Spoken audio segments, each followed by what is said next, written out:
में कितना समय, इस समय छोटी सी समय कितना सीख पाएगा, फिर भी जितना जुड़ पाया बहुत लाभ मिला है, दिनचर्या में सुधार हो रहा है।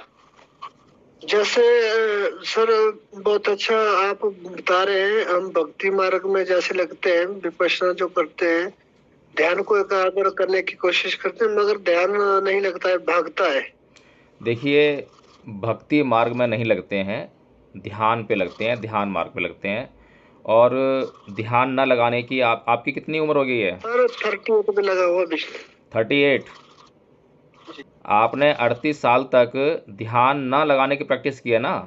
इतना महत्वपूर्ण प्रश्न, इतना महत्वपूर्ण विषय और इतनी महत्वपूर्ण टेक्निक जो है, जिससे कि हम अपने जीवन में दुखों का अंत करने की तरफ बढ़ सकते हैं, उससे हम मुंह मोड़ रहे हैं, उससे हम जो है आँख मिचोली खेल रहे हैं, उससे हम जो है खाना पूर्ति में लेके जा रहे हैं।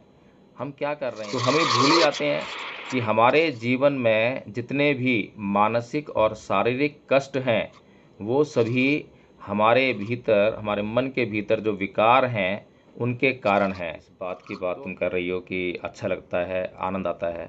निश्चित तौर पर विपश्यना करने वाले लोगों को आनंद ज़रूर आएगा, लेकिन आनंद जो है आने तक के लिए बहुत कठिन विपश्यना करनी पड़ती है, बहुत तगड़ा प्रयास करना पड़ता है, बहुत लंबा समय चाहिए उसके लिए। एकदम से कोई जुड़े तो उसको तो शुरू में कठिनाई उत्पन्न होने वाली है, बहुत मेहनत भैया करने वाली होने वाली है। शुरू में जब मैंने भी स्टार्ट करा था, पर मुझे विपश्यना का मतलब नहीं पता था, या आनापानसति का मतलब नहीं पता था, पर शायद मैं करती वही चीज थी। पर आज आपकी माध्यम से मैं इस बातों का और इन शब्दों का मतलब जान पाई हूँ। तो मुझे काफी लंबा समय हो गया है, मुझे करीब 1 ईयर हाफ हो गया है करते करते। तो इसीलिए शायद हो सकता है कि मेरे शरीर को ऑटोमेटिकली आदत बन गई है और आनंद मिल रहा है। यहाँ पर जो है आज 8 और 4 12 लोग जुड़े हुए हैं। मुझे इस बात से फ़र्क नहीं पड़ता कि हम 12 लोग जुड़े हुए हैं, क्योंकि हमारा काम जो है बहुत कठिनतम है। कठिनतम काम में कम ही लोग होते हैं। और जैसे कि मैं पहले चर्चा कर चुका हूँ, जब कार्ल मार्क्स की मृत्यु हुई थी तो उसके केवल 14 अनुयायी उसके मृत्यु के समय पर वहाँ मौजूद थे, केवल 14। लेकिन उन 14 लोगों ने पूरी दुनिया में इतना प्रभाव उत्पन्न किया कार्ल मार्क्स की विचारधारा का, कि आज हम देखते हैं कि लगभग आधी दुनिया में तो उसके विचारधारा पर आधारित सरकारें बनी। और आज दुनिया का कोई भी ऐसा देश नहीं है जहां उसकी विचारधारा पर आधारित पार्टी ना हो। आप स्वयं भारत में देख सकते हैं कि उसकी विचारधारा पर आधारित पार्टी भी है और कई राज्यों में सरकार भी बनी है। तो हमें जो है असली उद्देश्य को पहले पकड़ना है और उस उद्देश्य को अंत तक पकड़े रहना है। हमारा विपश्यना का उद्देश्य क्या है? हमारा विपश्यना का उद्देश्य है सबसे पहले स्वयं को दुख से मुक्त कराना, फिर उस उद्देश्य को दूसरों तक लेकर जाना, क्योंकि हम लोग जो है मैत्री भाव वाले लोग हैं और कारुणिक होने का हम जो प्रयास करते हैं, करुणा का भाव हमारे अंदर होना चाहिए, ऐसा प्रयास करते हैं। और अगर हम कारुणिक होना चाहते हैं तो ऐसा हो नहीं सकता कि कोई भी लाभ जो हमें मिल रहा है उसको अपने तक हम सीमित कर लें। निश्चित तौर पर यदि हमें किसी बात से अगर हमें लाभ हो रहा है तो हमें दूसरों को भी बताना चाहिए, उन लोगों को जो कि इसके पात्र हो सकते हैं। हर कोई पात्र भी नहीं होता, हम हर किसी को ज़बरदस्ती भी यह बातें नहीं बता सकते हैं। हमें लगता है कि हाँ, ये व्यक्ति जो है इस बात का पात्र हो सकता है, यह व्यक्ति मुझे सुनने को तैयार हो सकता है, तो हमें उस व्यक्ति को पात्र मानकर उस व्यक्ति को ये बात ज़रूर कहनी चाहिए। क्योंकि हमारे भीतर जो है दूसरे लोगों के प्रति, इस संसार के प्रत्येक प्राणी के प्रति कल्याण का भाव है, तो हमें कल्याण करने की दिशा में बढ़ना भी पड़ेगा। केवल इतना काम हमें समता में रहकर करना होता है। किलिंगिंग अपने मन में नहीं लानी होती है कि हम ज़बरदस्ती करने लग जाएं और हम रोआ-पीट करने लग जाएं कि उसने तो मेरी बात मानी नहीं, उसने तो मेरी बात सुनी नहीं, वो मेरा रिश्तेदार है, वो मेरा परिवार का सदस्य है, वो मेरी बात नहीं सुनता है। ऐसा कुछ नहीं है। दृष्टाभाव से समता में रहकर केवल दूसरों के कल्याण हेतु आपने पात्रता जांचनी है। अब सामने कोई मेरे अगर पशु है और मुझे उसको समझाना नहीं आता है, ऐसा कोई मेरे पास क्रिया प्रक्रिया ही नहीं है जिससे मैं समझा सकूं, तो मैं क्यों परेशान हूं? तो मैं कैसे उसको दूं? नहीं दे सकता। मैं कोई मनुष्य देखूं, मेरा कोई रिश्तेदार दिखाई दे जो कि इस बात में रुचि ले रहा हो, जो परेशान हो, दुखी हो, और मुझे लगता है कि मैं इसको बता सकता हूँ कि वो उसका दुख कैसे दूर होगा, और वह सुनने के लिए भी तैयार हो, कुछ रुचि दिखा रहा हो, तो निश्चित तौर पर वह पात्र व्यक्ति है और मुझे उसके कल्याण के लिए ये टेक्निक उसको बतानी ही चाहिए। तो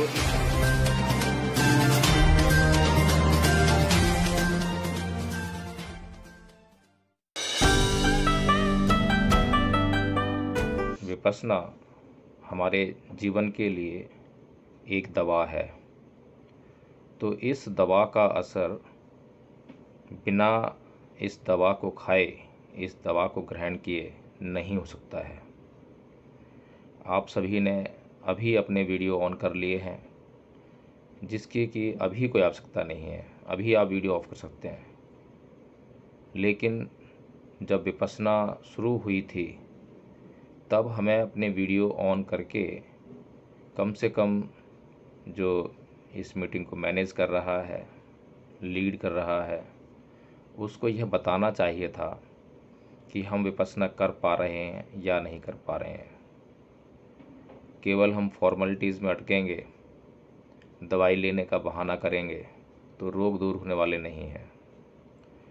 और इस संसार का सबसे कठिनतम कार्य हमने अपने हाथ में लिया है। यह कार्य आसान नहीं है, इस कार्य को कोई भी करना नहीं चाहता है, लेकिन जो लोग इस कार्य और इस कार्य के प्रभाव को जान जाते हैं तो वे इस कार्य को बड़ी तल्लीनता से करते हैं। तो हमें इस बात से तो कभी निराश और हताश नहीं होना चाहिए कि हमारी संख्या क्या है। हमारी संख्या इस बात से तय होती है कि हमारा कार्य क्या है। इस संसार के सभी लोग मनोरंजन पसंद करने वाले लोग हैं, वे कभी भी परिश्रम करना नहीं चाहते हैं। विशेष तौर पर ये जो विपश्यना का परिश्रम है, इससे हर कोई बचना चाहता है। जैसे ही मालूम पड़ता है कि 1 घंटा ध्यान में बैठना पड़ेगा, आधा घंटा आंखें बंद करके बैठना पड़ेगा, आधा घंटा केवल ध्यान सांसों पर लगाना पड़ेगा, अरे ये तो बहुत ही दुष्कर कार्य है। जब हम 1 मिनट तक अपने ध्यान को जो है संयमित नहीं कर सकते हैं तो आधा घंटा कैसे करेंगे, 1 घंटा कैसे करेंगे? बहुत दुष्कर कार्य है। तो प्रियतम बंधुओं, इस बात से हमें निराश व हताश होने की कोई आवश्यकता नहीं है। लेकिन मैं ये जानना चाहूँगा कि सभी के जो वीडियो ऑफ थे उसका कारण क्या था? क्या कोई जेन्युइन कारण था या हम लोगों ने जो है इसको अवॉइड करने का प्रयास किया है? तो मैं सबसे पहले हिमांशी शुरू करूंगा, क्योंकि हिमांशी का भी वीडियो ऑफ था। हिमांशी, सबसे पहले तुम कारण बताओ कि क्या कारण रहा कि तुम्हारा वीडियो ऑफ था? कारण तो कुछ नहीं था। फिर वीडियो ऑफ क्यों हुआ?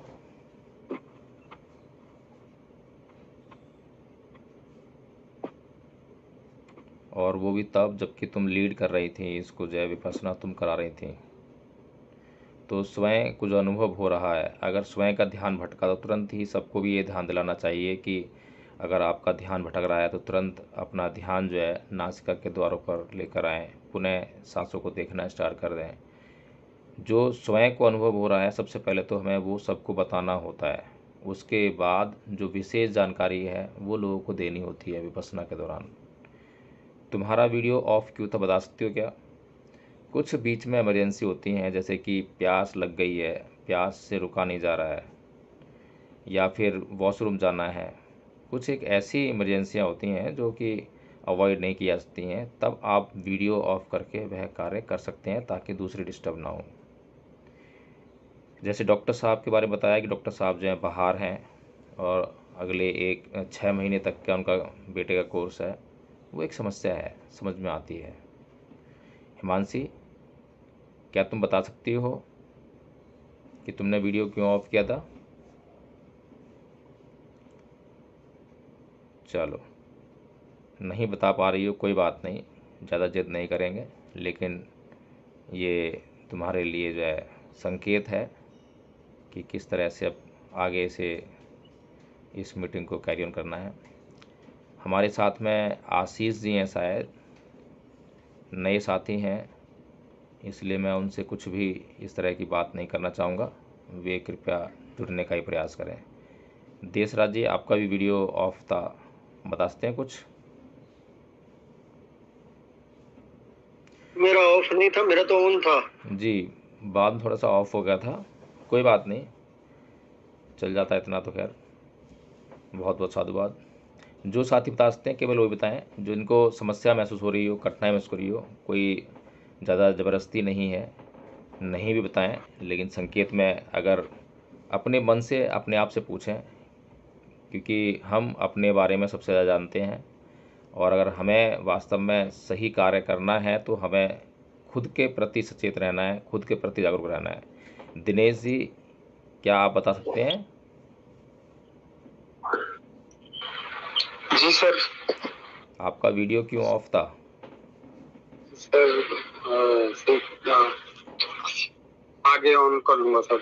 बहुत बहुत साधुवाद, साधु साधु साधु, इस तरह से होना चाहिए।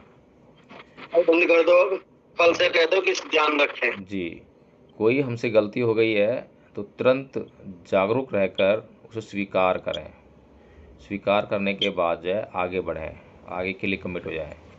तो मैं अब और बाकी के सदस्यों से इस बात पर चर्चा ना करते हुए अब आगे की चर्चा को आगे बढ़ाते हैं। विपश्यना के बारे में हमने क्या जाना है और क्या समझा है, इस बात पर हम आज चर्चा करेंगे।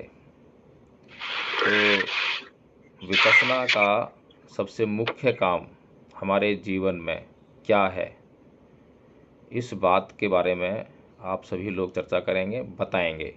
और एक या दो लाइन में, ज़्यादा लंबी बात नहीं करनी है। हम जितना शॉर्ट में बातें करेंगे उतना ज़्यादा बातें हो पाएंगी और उतना ज़्यादा बातों को हम समझ पाएंगे। बहुत लंबे लेक्चर की इसमें कोई आवश्यकता नहीं है, एक या दो लाइन में ही पता लग जाता है कि क्या काम है। तो हिमांशी, विपश्यना का क्या काम है?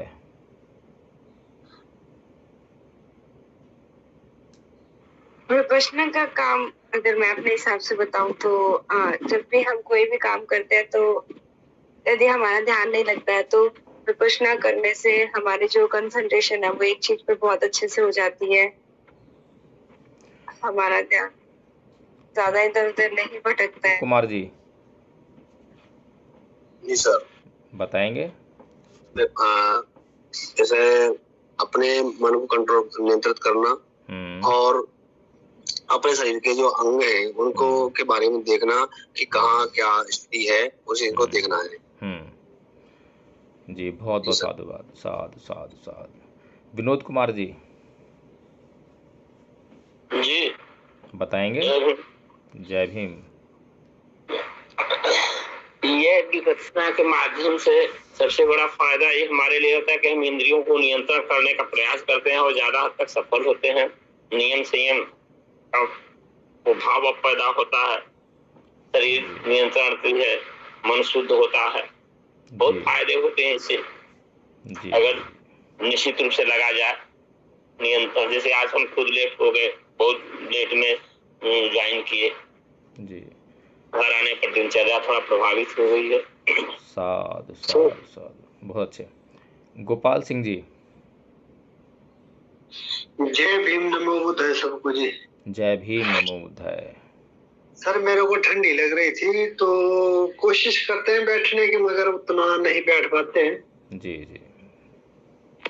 इस काम के लिए मन नहीं लगता, दौड़ने के लिए बोलेंगे, कुछ और काम के लिए बोलेंगे तो बहुत अच्छा मन लगता है जी। और ये काम बड़ा टफ लगता है हमारे मन को, क्योंकि असल काम हमारा ही है। तो मन हवा दाएं बाएं भागता है, बोलता है कि नहीं मत कर इस काम को यार, और काम कर ले कोई भी। जी, बहुत बढ़िया, बहुत अच्छी बात बताई आपने कि ये काम जो है बहुत मुश्किल लगता है मन को। डॉक्टर साहब जुड़ना चाहते हैं इस बात पर कुछ, तो डॉक्टर साहब का लग रहा है मैं आऊंगा बाद में। गोपाल जी के लिए इस बात के लिए साधुवाद जी जी, कि वो अपना स्वीकार किया, बिल्कुल स्वीकार करने के लिए, और स्वीकार करेंगे तो उस पर काम भी करेंगे। बिल्कुल। मनोज कुमार जी हमारे बीच में हैं, क्या वे बताएंगे? जी सर, मैं पहली बार सर विपश्यना गए नहीं है सर। अच्छा अच्छा। पहली बार हमने मैसेज देखा, वो भी देर लेट जुड़े हैं सर। जी जी, कोई बात नहीं, बहुत बहुत साधुवाद आपको। प्रेम बाबूजी, क्या प्रेम बाबूजी बताएंगे कि विपश्यना का क्या महत्व होता है, विपश्यना क्यों करनी चाहिए, क्यों करते हैं लोग? अगर बता सकते हैं तो बताएं, कोई जोर जबरदस्ती नहीं है, सहज भाव से बता सकते हैं तो बता सकते हैं। बता सकते हैं क्या? बता सकते हैं क्या? चलिए, रचना। जय भीम नमो बुद्धाय सभी को। जय भीम नमो बुद्धाय। मुझे तो भैया ये है कि एक तरह से काफी टाइम हो गया है, अच्छा भी लगता है, और मुझे कहीं ना कहीं एक ये डर होता है कि नहीं, मुझे करना है तो बस करना है। तो इस पर तो मैं आकर दृढ़ हो गई हूँ कि मुझे दिन में 2 बार करना है, जैसे कि अभी सुबह और एक शाम के टाइम जरूर बैठती हूँ मैं। और जब तक नहीं बैठती हूँ, जब तक मेरा मन मतलब बहुत ज्यादा क्या बोलूं मैं, मतलब नहीं मन मानता, तो मैं फिर चाहे लेट हो जाऊं या कुछ भी, मैं जरूर आधे घंटे का या पौन घंटे का टाइम निकालती हूँ और मैं जरूर बैठती हूँ। तो मैं अपने शरीर को एग्र करने का अब मुझे इतना दृढ़ हो गया है कि मैं कर लेती हूँ अब। बहुत बढ़िया रचना, बहुत बहुत साधुवाद। जिस बात की बात तुम कर रही हो कि अच्छा लगता है, आनंद आता है, निश्चित तौर पर विपश्यना करने वाले लोगों को आनंद जरूर आएगा, लेकिन आनंद जो है आने तक के लिए बहुत कठिन विपश्यना करनी पड़ती है, बहुत तगड़ा प्रयास करना पड़ता है, बहुत लंबा समय चाहिए उसके लिए। एकदम से कोई जुड़े तो उसको तो शुरू में कठिनाई उत्पन्न होने वाली है, बहुत मेहनत भैया करने वाली होने वाली है। शुरू में जब मैंने भी स्टार्ट करा था, पर मुझे विपश्यना का मतलब नहीं पता था, या आनापानसती का मतलब नहीं पता था, पर शायद मैं करती वही चीज थी। पर आज आपकी माध्यम से मैं इस बातों का और इन शब्दों का मतलब जान पाई हूँ। तो मुझे काफी लंबा समय हो गया है, मुझे करीब 1 ईयर हाफ हो गया है करते करते, तो इसीलिए शायद हो सकता है कि मेरे शरीर को ऑटोमेटिकली आदत बन गई है और आनंद मिल रहा है। जैसे कि हमें अब उठने में कोई समस्या नहीं होती है, और जिन लोगों को अभी भी उठने में समस्या हो रही है, तो इसका मतलब वो ढंग से नहीं कर पा रहे हैं, मन से नहीं कर पा रहे हैं, उनका मन कहीं ना कहीं अभी भी अव्यवस्थित है। तो हमारे बीच में जो लोग जुड़े थे उन सभी से मैंने लगभग बात कर ली है। यदि कोई अपने आप से और बताना चाहे कि विपश्यना का उद्देश्य क्या है तो बता सकता है हैंड रेज करके, मैं भी उसको ले सकता हूँ यहाँ पर जो है, नहीं तो फिर मैं बताऊँ कि विपश्यना का उद्देश्य क्या है। और हम अपने विपश्यना के उद्देश्य से भटक रहे हैं। मैंने डॉक्टर देसराज जी हैं हमारे बीच में जो है, उनसे मैंने नहीं पूछा है, तो देसराज जी आप भी जो है कृपया करके 1-2 लाइन में इस का उद्देश्य बताने का प्रयास करेंगे। देसराज जी। इस विपश्यना का उद्देश्य है कि हम अपने चित्त को निर्मल कर निर्वाण की तरफ को बढ़े। जी, बहुत बहुत साधुवाद, बहुत अच्छा। और विपश्यना का कार्य है कि हमारे चित्त और मन को परिशुद्ध कर मुक्ति का मार्ग दिखाना, निर्वाण अग्रसर करना। बहुत बढ़िया। प्रियतम बंधुओं, जो इस प्रश्न के सबसे निकट पहुँचे हैं वे हैं देसराज जी, बिल्कुल बहुत निकट पहुँचे हैं। उन्होंने बिल्कुल वह प्रक्रिया बता दी है, वह साधन बता दिया है।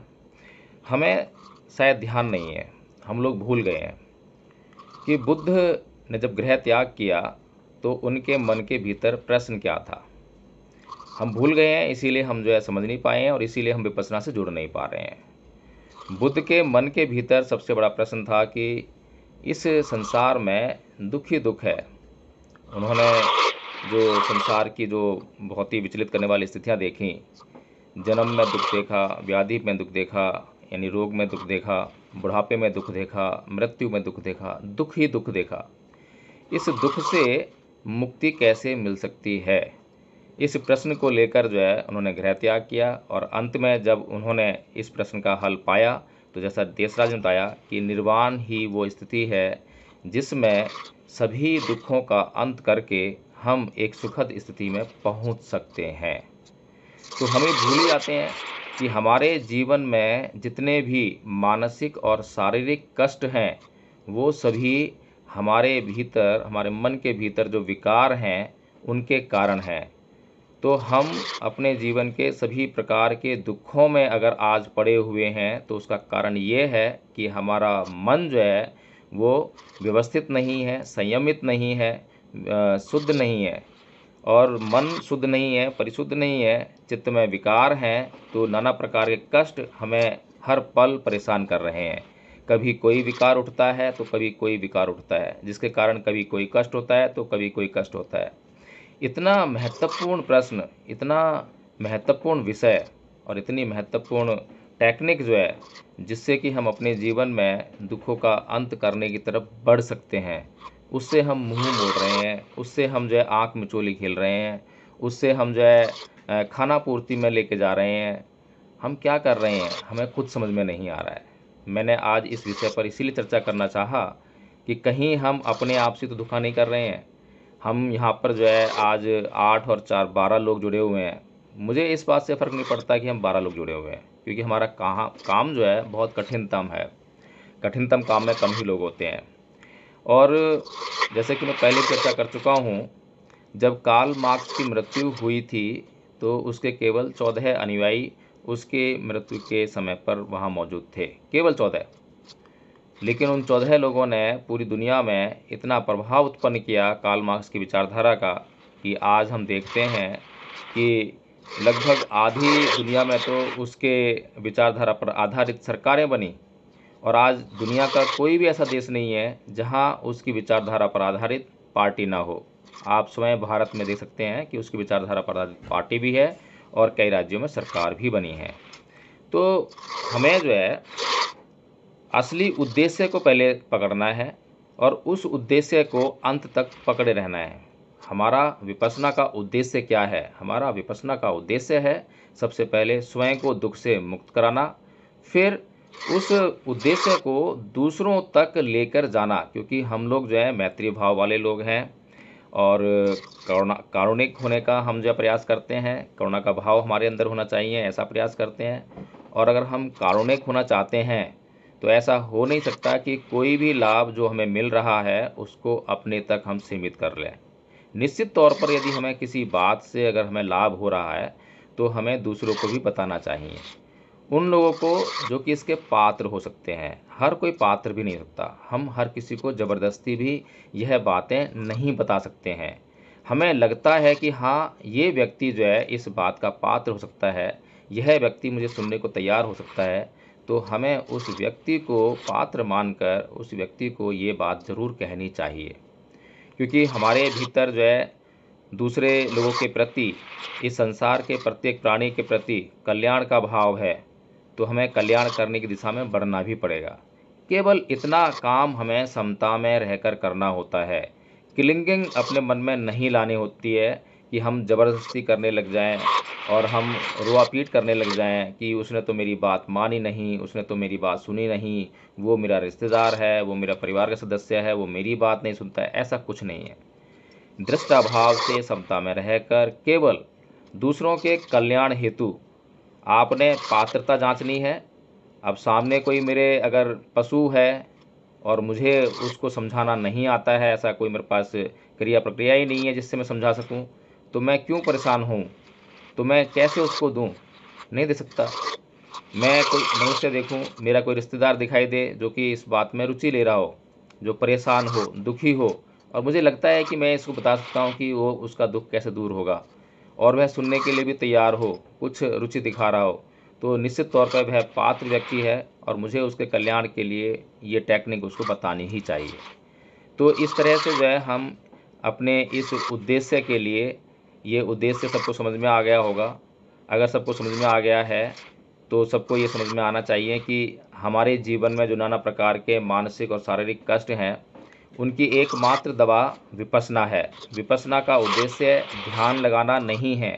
ध्यान लगाना एक साधन है हमारे कष्टों को दूर करने के लिए, निर्वाण तक पहुंचने के लिए। जैसा कि हम जब विपश्यना शुरू करते हैं तो उससे पहले आनापानसति करते हैं। आनापानसति हम जो है ध्यान लगाने के लिए करते हैं। बिना ध्यान के हम जो है आनापानसति नहीं कर सकते हैं, अपने शरीर का निरीक्षण नहीं कर सकते हैं, अपने शरीर पर होने वाली संवेदनाओं को नहीं जान सकते हैं। अपने शरीर पर होने वाली दुखद संवेदनाओं को, सुखद संवेदनाओं को हम जो है जानकर उनके प्रति जो है प्रतिक्रिया को नहीं रोक सकते हैं। प्रतिक्रिया नहीं रुकेगी तो फिर जो है वही भाव उत्पन्न होता रहेगा, संस्कार बनते रहेंगे और हमारे कष्ट जो हैं उनका कोई अंत होने वाला नहीं है। हमें प्रत्येक संवेदना को जानकर, देखकर कि किस प्रकार की संवेदना हुई, जानना है कि सुखद हुई तो राग नहीं लगाना है, दुखद हुई तो द्वेष नहीं करना है, कोई प्रतिक्रिया नहीं करनी है। कहीं पर खुजलाहट हुई, कहीं पर दर्द हुआ तो दर्द होते करहा उठे, हाय रे मरा। खुजलाहट हुई तो तुरंत खुजलाने लगे, तो हमें ये सब नहीं करना है। दर्द हुआ, क्षमता में रहकर दृष्टा भाव से उसको देखना है और देखकर उससे उत्पन्न होने वाले, यदि हमने प्रतिक्रिया की तो तुरंत ही संस्कार उत्पन्न होगा, संस्कार बनेगा। हमें उस संस्कार को बनने से रोकना है, क्षमता में रहकर ये कार्य कर सकते हैं। खुजलाहट हुई तो खुजला नहीं करना है, उसको तुरंत ही खुजला देना है। ऐसा हमारे माइंड का जो एक सेट पैटर्न है उसको हमें तोड़ना है। हमें तुरंत ही खुजलाना नहीं है, रोकना है, उस प्रतिक्रिया को रोकना है। और प्रतिक्रिया रुक जाएगी तो संस्कार रुक जाएगा, संस्कार रुक जाएगा तो भाव रुक जाएगा, और भाव रुक गया तो फिर आपके जो है कष्ट दूर होने वाले हैं। तो इन्हीं बातों के साथ में आज की जो ये धर्म चर्चा थी इसको मैं समाप्त करता हूँ। और जैसा कि मैं पहले ही बता चुका हूँ, जो हमारे बीच में बच्चे हुए हैं, अगर उन्हें कुछ स्कूल जाने की जल्दी करनी है, उनको हो सकता है वो लेट हो रहे हो, तो वे मीटिंग को लीव कर सकते हैं। और यदि किसी साथी के कोई सवाल हो तो वो सवाल कर सकते हैं। और जैसा कि कल डॉक्टर साहब से बातचीत हुई थी तो उन्होंने ये सुझाव दिया था कि किसी भी साथी के मन में कोई प्रश्न हो तो उनका समाधान उसी दिन करना ज़रूरी है, नहीं तो वह प्रश्न मन में ही रह जाते हैं और अगले दिन हो सकता है कि वह साथी जुड़ने में असमर्थता व्यक्त करें। तो हमें इस बात को ध्यान में रखते हुए अब हम लोग जो हैं, अगर किसी के आज का जो विषय मैंने लिया है विपश्यना का उद्देश्य है, इसके बारे में किसी का कोई प्रश्न हो तो वो करे। मैं पूरी कोशिश करूँगा। और हमारे बीच में देशराज जी हैं जो कि इस मामले के विशेषज्ञ भी हैं, विद्वान हैं, तो वे भी प्रयास करेंगे कि आपके प्रश्नों का कोई सम्यक समाधान हम लोग प्रस्तुत कर सकें। अब मैं सबसे जो है एक एक करके पूछ के इस गूगल मीट को जो है समापन तरफ लेके जाएंगे। तो मेरे सामने सबसे पहले मुझे दिखाई दे रही है रचना। रचना, क्या तुम्हारे मन में कोई प्रश्न है? नहीं भैया, अभी तो नहीं है जी। डॉक्टर साहब? सर शाम का समय क्या होता है आपका? नहीं, हमने शाम को बंद कर दिया है क्योंकि हम लोग की एनर्जी ज़्यादा ख़राब होती थी और लोग कम जुड़ते थे, लोगों का इंटरेस्ट इसमें नहीं है, तो शाम का बंद कर रखा है, केवल सुबह लेते हैं। सुबह तो कोई बात नहीं, हम सुबह जल्दी जग जाते हैं, 4 बजे करीब सुबह। जी, बहुत बढ़िया, बहुत अच्छे, निश्चित तौर पर। डेली आज से नहीं, हम तो जब पढ़ते थे तभी से ही 4 बजे और उठ जाते हैं। और आप आज से नहीं, आप जब से हम शुरू किए, जब से आपने ज्वाइन किया पहली बार, जब से आप लगातार जुड़ रहे हैं, बहुत बहुत साधुवाद के पात्र हैं आप, जो है निश्चित तौर पर लाभ होगा। जी डॉक्टर साहब, कोई प्रश्न है क्या? जी बहुत बहुत साधुवाद। प्रेम बाबू जी? No sir. मनोज जी?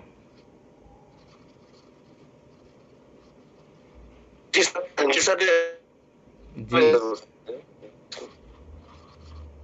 कोई प्रश्न है क्या? सर जैसे हम विपश्यना के लिए मन को गोपाल जी, अभी मैंने मनोज जी से पूछा है, आपसे भी पूछूंगा। मनोज जी, कोई प्रश्न है क्या?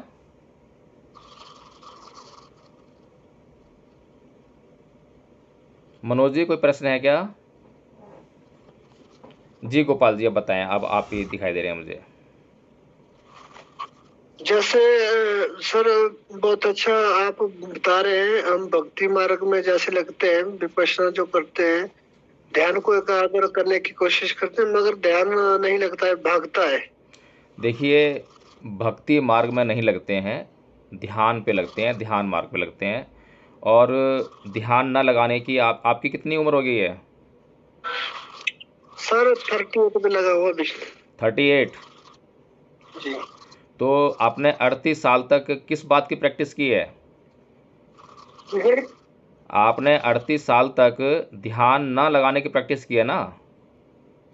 जी। आपने ध्यान लगाया नहीं है, बल्कि ध्यान लगाने के उल्टी दिशा में आप बढ़े हैं। तो जब आपने उल्टा काम किया है तो उसको सीधा करने के लिए लगभग उतना ही टाइम चाहिए। लेकिन अगर हम सीधा काम करने का ज़्यादा प्रयास करेंगे, बहुत अच्छी तरह प्रयास करेंगे, कठिन प्रयास करेंगे, तो हम बहुत कम समय में उसको साध लेंगे। तो अभी जो है, जो आपका ध्यान भटक रहा है, उससे निराश ना हो, हताश ना हो, और लगातार वो प्रयास करें। जैसे ध्यान भटक जाए और ये जानकारी हो जाए कि मेरा ध्यान भटक गया है, उसको तुरंत जो है पुनः उसी स्थिति में लेकर आएँ।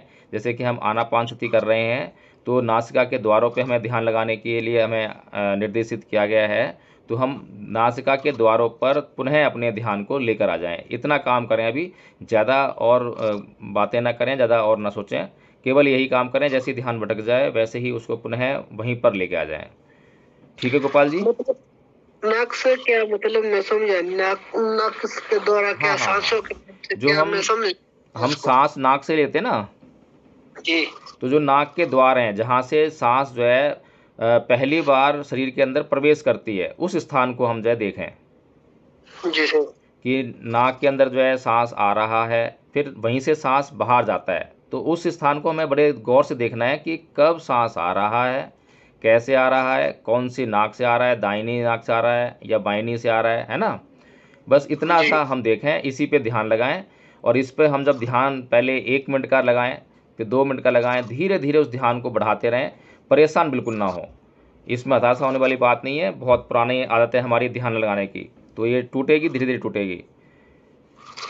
जी, हमारे बीच में विनोद कुमार जी हैं। विनोद कुमार जी, कोई प्रश्न है क्या?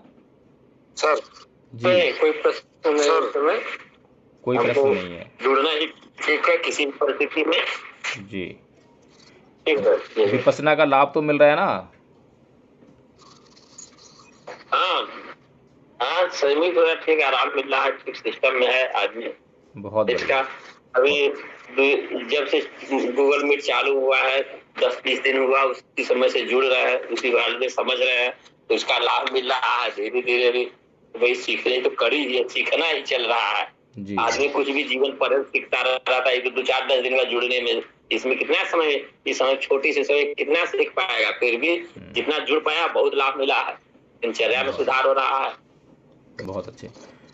रिया जी नहीं अंकल जी, कोई प्रश्न नहीं है? नहीं। बहुत जल्दी तुम्हें मुक्ति मिलने वाली है, फिर तो निर्वाण को बहुत जल्दी प्राप्त होने वाली हो। बहुत बहुत साधुवाद, बधाई देता हूँ मैं पहले से ही। चलो बहुत बढ़िया। अच्छा, अब एक और हम जो बात करते हैं कि क्या हम जी अशोक जी की सुनो बार। अशोक जी, हाँ जी अशोक जी। सर मैं छोड़ने वाला हूँ, सभ्यता करने तो रेडी है। अच्छा, चलिए ठीक है। और हम प्रयास करेंगे दूसरों के कल्याणार्थ जो है इस बात को और भी प्रचारित करने के लिए, प्रसारित करने के लिए। जो लिंक है, जो मैंने मैसेज छोड़ रखा है ग्रुप में, उसको आप कॉपी करके जो है अन्य ग्रुपों में भी डालने का प्रयास करें, ताकि हमारे साथ में और भी लोग जुड़ सकें। तो आज की गूगल मीट का समापन की ओर बढ़ते हैं और सभ्य सत्ता। जी जी सर, ये डेली कितने बजे से होती है सर मीट? 5:25 पर वंदना शुरू हो जाती है। 5:15 पे मैं गूगल मीट ऑन कर देता हूँ, आप उसमें जुड़ सकते हैं। Daily sir? डेली, रोज, अनवरत। जी, तो सभी हाथ जोड़ लें और अपने माइक जो है अनम्यूट कर लें, मन को जो है शांत और स्थिर कर लें। और जो लोग सभ्यता बोलना जानते हैं वो एक साथ बोलें। कोई आगे पीछे हो रहा हो तो दूसरे को देख के उसके साथ बोले। और जो नहीं बोलना जानते हैं वो सुने ध्यान से और सीखने का प्रयास करें। सभी अपने माइक अनम्यूट करके एक साथ सभी हाथ जोड़ लें। सब्बे सत्ता सुखी होन्तु, सब्बे होन्तु चखेमिनु, सब्बे भद्राणि पश्यन्तु मा किञ्चित् दुःखमागमः। सब्बे सत्ता सुखी होन्तु, सब्बे होन्तु चखेमिनो सब्बे भद्राणि पश्यन्तु मा किञ्चिदुःखमागमः सब्बे सत्ता सुखी होन्तु सब्बे होन्तु चखेमिनो सब्बे भद्राणि पश्यन्तु मा किञ्चिदुःखमागमः साधु साधु साधु। दुनिया के सभी प्राणी सुखी हों, किसी को कोई भी कष्ट ना हो। यदि किसी को कोई कष्ट हो तो उसे अपने कष्टों को दूर करने के लिए एक सम्यक मार्ग सुलभ हो, एक सम्यक मार्ग सुलभ हो, एक सम्यक मार्ग सुलभ हो। सभी को एक सूचना और देनी है कि धम्मपथ ट्रस्ट ने 5 लाख पंचशील ध्वज घरों पर लगाने का भारत में निर्णय लिया है और इस कड़ी में इसको चरणबद्ध तरीके से करेंगे।